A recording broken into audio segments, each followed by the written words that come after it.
अस्सलाम वालेकुम दोस्तों, मैं हूं हमजा अहमद सिद्दीकी और आप देख रहे हैं वस्ले यार। तो दोस्तों, आज हम बात करने वाले हैं कि इमाम महदी कौन है और आपकी आमद की निशानियां क्या हैं। मुसलमानों के नज़दीक क़यामत से कबल इमाम महदी की आमद यकीनी समझी जाती है। इमाम महदी उम्मत में एक मुजद्दिद कामिल और आदिल का दर्जा रखते हैं। अहले सुन्नत के नज़दीक मासूम सिर्फ अंबिया और फरिश्ते हैं। याद रहे कि इमाम महदी अंबिया में से नहीं बल्कि आप अल्लाह के मुकर्रब और बरगज़ीदा बंदे और कुर्ब क़यामत में मुसलमानों के अजीम लीडर होंगे जो पूरी दुनिया में हुकूमत करेंगे, जिनकी सरबराही में हज़रत ईसा अलैहिस्सलाम भी रहेंगे। हज़रत इमाम महदी का नाम नामी अहमद या मोहम्मद है, जबकि इमाम महदी आपका लक़ब है, नाम नहीं, जिसका माना है हिदायत याफ्ता। और एक रिवायत के मुताबिक आप हसनी सादात में से होंगे।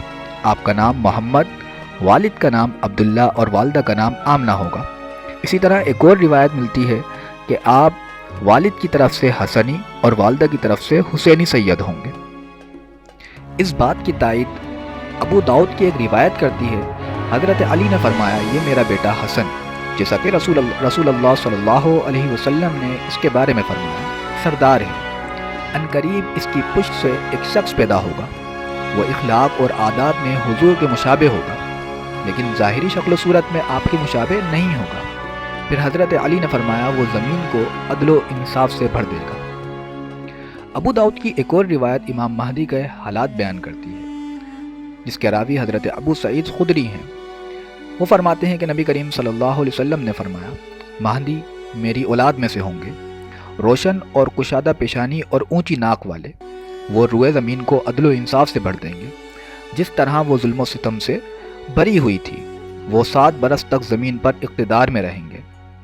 इस हदीस से मालूम होता है कि इमाम महदी उस वक्त तशरीफ़ लाएंगे जब मुसलमान पूरी दुनिया में इक़्तिदार की जंग में होंगे।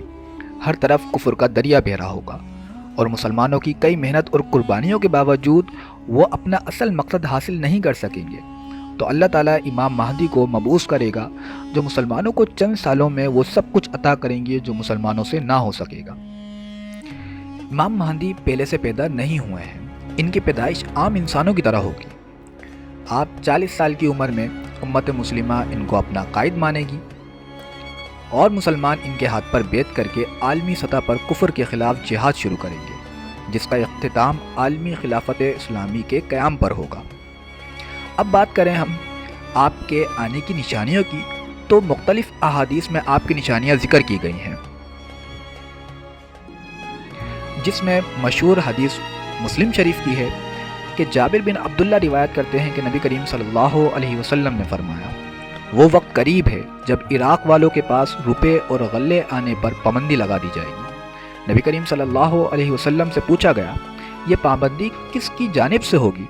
तो आपने इरशाद फरमाया, अजमियों की जानिब से, यानी गैर अरबियों की जानिब से। फिर कुछ देर आप खामोश रहे और खामोश रहने के बाद आपने इरशाद फरमाया, वो वक्त भी करीब है कि जब अहले शाम पर भी पाबंदी लगा दी जाएगी। सहाबा ने पूछा कि ये पाबंदी किसकी जानिब से होगी? फरमाया, अहले रोम यानी मगरिब वालों की जानिब से। फिर आप सल्लल्लाहु अलैहि वसल्लम ने इरशाद फरमाया कि मेरी उम्मत में एक खलीफा होगा जो लोगों को माल लब भर भर कर देगा और वो शुमार नहीं करेगा, और फिर इस्लाम अपनी पहली हालत पर लौटेगा। अल-मुख्तसर।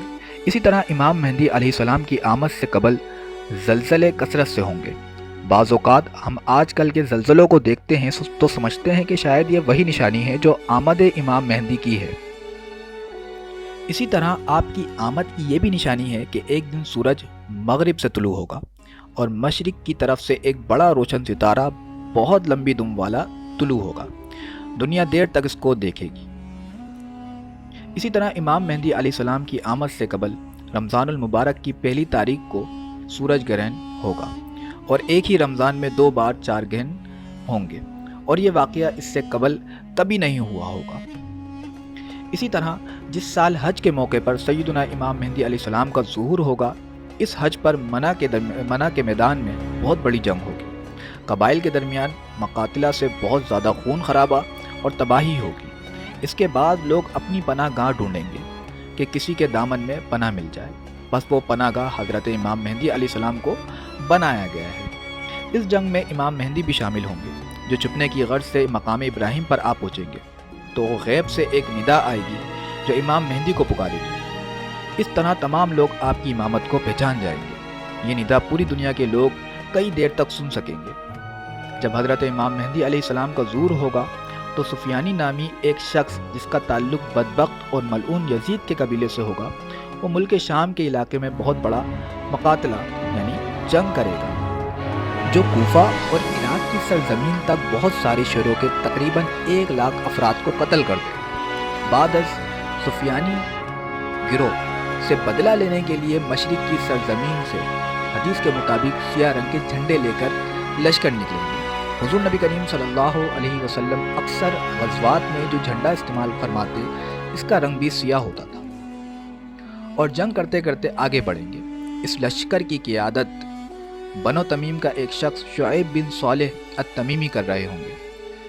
یہ چھوٹی داڑھی والے نوجوان شخص ہوں گے اور ملک شام سے بیت المقدس تک بہت سارے علاقے فتح کر لیں گے۔ پھر سفیانی کو امام مہدی علیہ السلام کے مدینہ سے مکہ آنے کی خبر ہوگی۔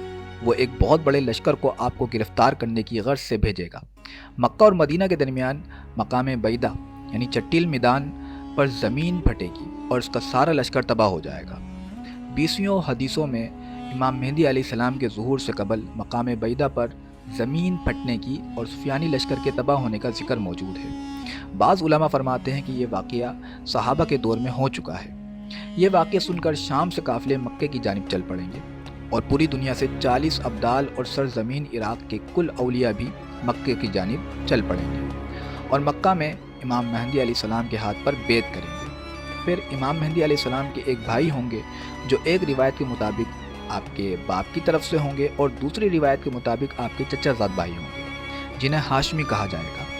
وہ بھی ایک لشکر لے کر چلیں گے اور یہ لشکر شعیب بن صالح التمیمی کے لشکر کے ساتھ مل کر دیگر قافلوں کے ہمراہ سیدنا امام مہدی علیہ السلام کے لشکر میں شامل ہو جائے گا اور ایک عظیم لشکر امام مہدی علیہ السلام کی قیادت میں سوئے شام اور قسطنطنیہ روانہ ہو جائے گا۔ عرب پر آپ کی حکومت قائم ہو جائے گی اور پھر عالمی خلافت قائم کرنے کے لیے قسطنطنیہ آپ روانہ ہوں گے۔ اس وقت کا قسطنطنیہ آج کا استنبول ہے۔ امام مہدی علیہ السلام کے پیدا ہونے کے دعوے دار ذرا غور کریں کہ ابھی تو ترکی مسلمانوں کے پاس ہے، اور جب امام مہدی علیہ السلام ترکی فتح کریں گے تو گویا اس وقت کے حالات بدل چکے ہوں گے۔ قسطنطنیہ فتح کرنے کے بعد آپ بیت المقدس فتح کریں گے اور بیت المقدس فتح کرنے کے بعد آپ کی فوج ہند اور سندھ یعنی پاکستان اور ہندوستان کو فتح کرنے کے لیے بھیجی جائیں گی۔ تو دوستو، ان تمام باتوں سے معلوم ہوتا ہے کہ امام مہدی کے وقت جب آپ تشریف لے کر آئیں گے تو اس وقت دنیا میں صرف کفر ہی ہوگا سوائے مدینہ اور مکہ کے علاوہ۔ تو دوستو، امام مہدی کے حالات جو جتنا مختصر کر کے پیش کر سکتے تھے ہم اس ویڈیو میں کر چکے ہیں۔ احادیث بے شمار ہے جن کو ویڈیو کی طوالت کی بنا پر بیان نہیں کیا جا سکتا۔ اگر یہ ویڈیو آپ کو پسند آئی ہو تو لائک کریں اور شیئر کریں۔ اگر چینل پر نئے ہیں تو چینل کو سبسکرائب کریں۔ ملتے ہیں اگلی ویڈیو میں۔ السلام علیکم ورحمۃ اللہ۔